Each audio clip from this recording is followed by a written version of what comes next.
Hello and welcome to the Wellness Rock Show with your host, Stephanie Deal, where we dive deep into women's hormonal health mentally, physically, emotionally, and spiritually.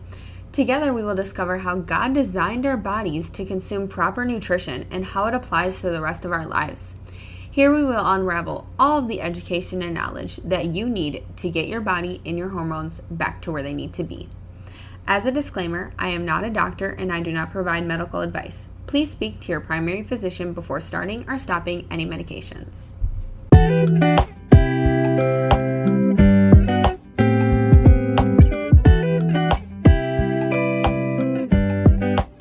Welcome back, everybody. What is up? Happy podcast day. Sometimes when recording these and opening up, I never know what to say to you guys. So it's just kind of going with the flow, and this is the flow today. So I hope everybody is having a fabulous week. And if you clicked on this episode, I assume that you are either wondering if you have PCOS, you just clicked on it because you listened to all the episodes, which I absolutely love you for. Or you clicked on this episode because you're curious about what PCOS even is. So we're going to jump into it because there's why wait? Why wait? I don't think that's a song. What is the song that I'm thinking about with Hilary Duff? Take second chance. Why not? That's what I was thinking of, not why wait. But if you know, you know. If you don't, I'm sorry. Look it up. It's called Why Not by Hilary Duff. It's actually kind of a bop. Anyways, so PCOS. What is PCOS? PCOS is polycystic ovarian syndrome. So what this means is that it's a lifelong health condition that affects hormone levels, contributing to insulin resistance, and high androgen levels that affect ovulation, menstruation, fertility, acne, and you can get some excess facial hair and body hair growth that may not necessarily be normal in women. But that is because of the high levels of testosterone that your body is producing. So that's kind of creating that excess body hair and stuff like that. So what does treatment usually look like for that? And how do you really find out if you have PCOS or not? So I definitely would talk to your doctor first and foremost. They'll probably have you do some blood work and take some blood tests just to kind of rule out different things. But once they realize that, okay, yeah, you have polycystic ovarian syndrome, the treatment can look like many medications. But here on the Wellness Rock, we don't necessarily want to focus on medication. We want to focus on healing our bodies naturally. So sometimes in order to combat PCOS, they like to give women birth control, which if you know anything about this podcast and you know anything about me, I'm not the biggest fan of birth control, considering that it doesn't really fix anything for your body. It's actually just putting a Band-Aid over whatever is actually occurring within your body. If you haven't listened to previous episodes, there are episodes, my birth control story, post-birth control syndrome. I had Ambria share her birth control story. So there's different stories that you can listen back to, but basically birth control is cutting off the communication between your ovaries and your brain, so they're not able to communicate. So therefore, the natural hormones that are supposed to be producing within your body are not actually producing. So the hormones that are making your period, that's actually a false period, and it's actually called a withdrawal bleed.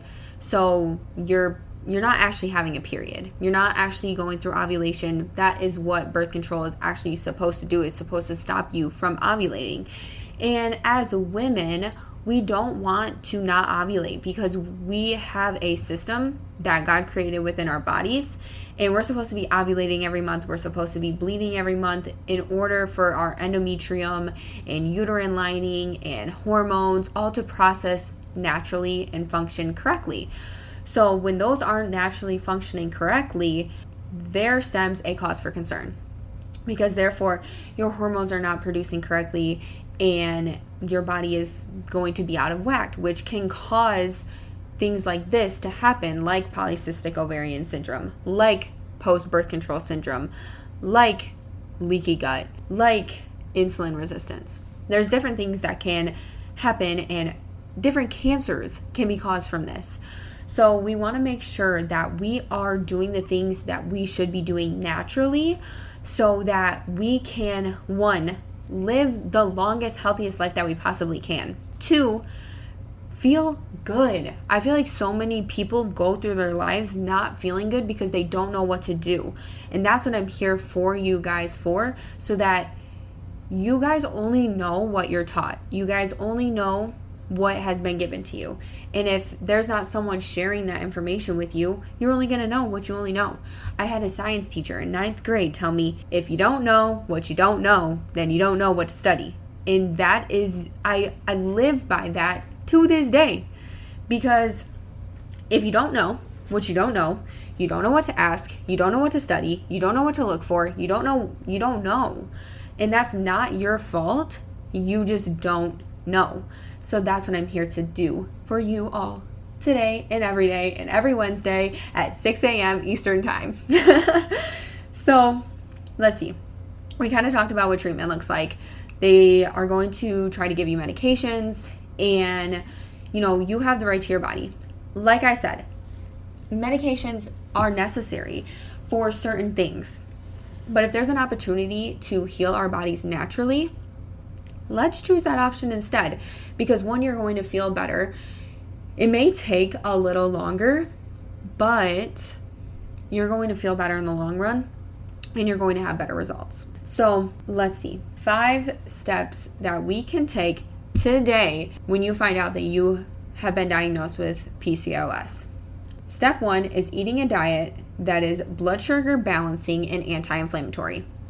So what does that mean? It means eating 3 meals a day, and you can have snacks between those meals.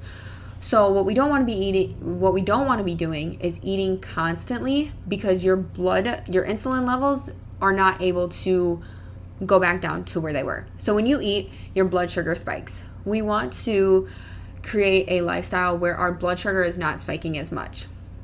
So what that means is that we want to make sure that we're having protein at every meal. That kind of looks like 25 to 30 grams of protein at every meal. And we want to be having a healthy fat at every meal as well.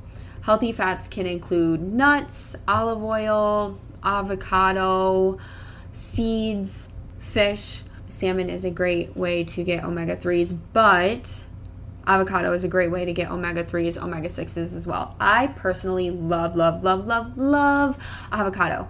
I want avocado with every single meal.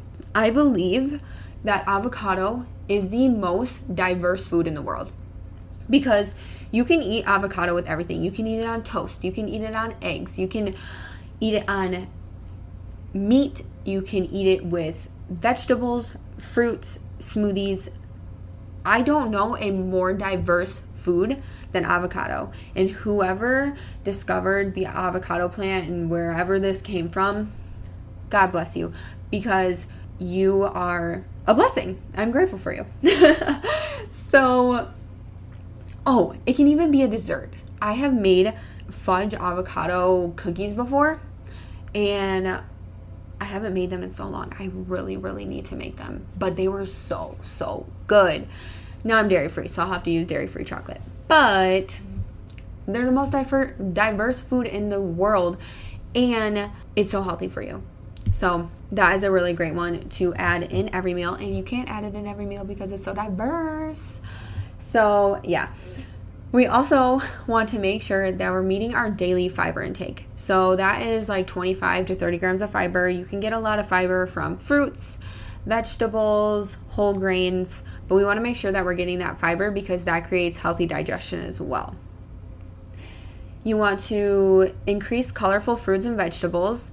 So we talk a lot in this episode or in this podcast about diversifying your plate. So having those different options of fruits and vegetables and seeds and nuts and plants and herbs, all of that stuff is great for your gut health, especially when you have PCOS, because those are all anti-inflammatory.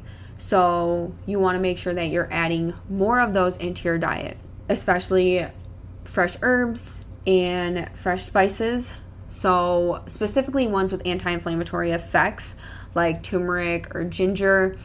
You can find these I know ginger's a little rough to eat. So you can do like a ginger tea, or you can just do a little bit of ginger in like a smoothie. We do have a smoothie at Garden City Nutrition launching very soon. Our deep detox actually has ginger in it. So just letting you know, it is a detox smoothie. So you will taste that spinach, the kale taste, but it's actually pretty good. I'm not going to lie.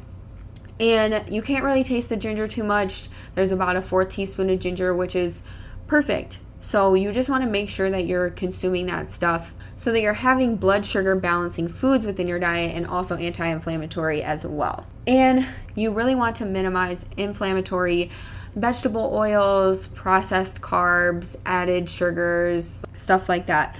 So make sure that you're choosing those options. It goes back to kind of looking at the ingredient label when you're going out and buying your groceries for the week, stuff like that. So that's step 1.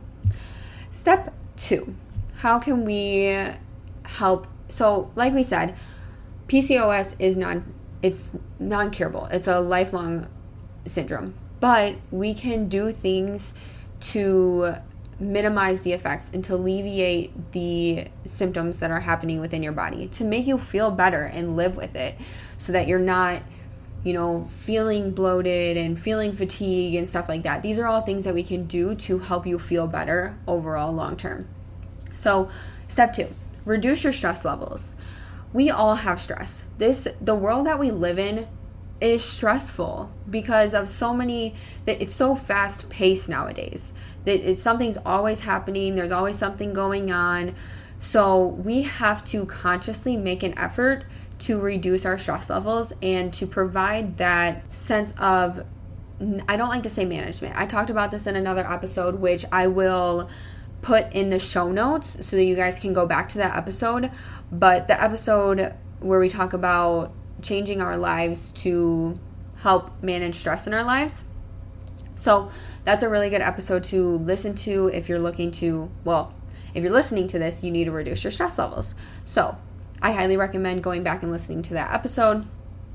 But stress can contribute to hormonal imbalances, insulin resistance, weight gain, inflammation, mood disturbances, and even more. So stress is creating a lot of problems within our bodies, and it can create chronic diseases. So we want to make sure that we are doing the things to manage those stress levels. Like I said, I don't really like to manage it because we want to create a lifestyle where we're just doing this. And we don't have to manage our stress levels, but our stress levels just take care of themselves because we're doing the things. So what that kind of looks like is you can work out, move your body. We just posted an episode where we talk about fitness and how that's really good for your body.